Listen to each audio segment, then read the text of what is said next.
Hey guys, Chef Hawks here again. So we have some frozen strawberries. But July, we got frozen strawberries. Why not fresh? Well, we definitely could go with fresh strawberries.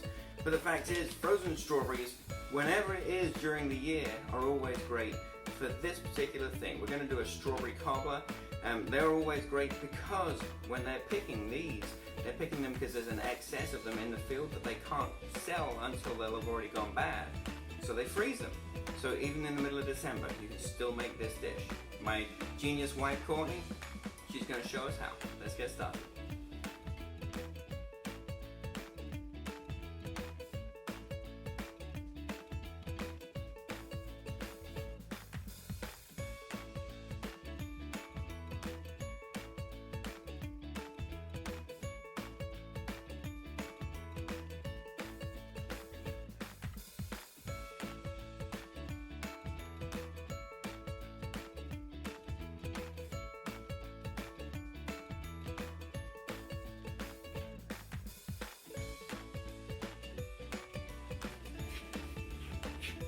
You want to make sure to get it as even, and then I usually go back around and work on the edges and the corners, because isn't that the best part of a cobbler anyway?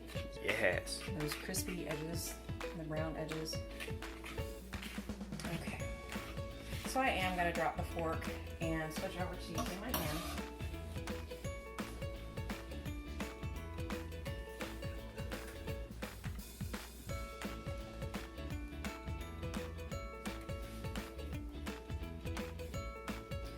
It really, I like to use my hands when I cook, but you get a better sense of where stuff's going.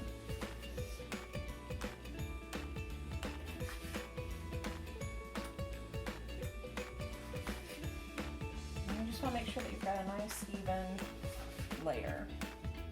And once you get this down, you're going to add the cubed butter and just kind of sprinkle it on top. So that way you get those really nice parts that have the butter and caramelized and goodness. Butter makes everything better. It really does. Okay. As well as bacon, but I don't think bacon will work on this. Bacon might be strange on this. Okay, now you're ready for butter. Chef Hawks is going to take over. Awesome.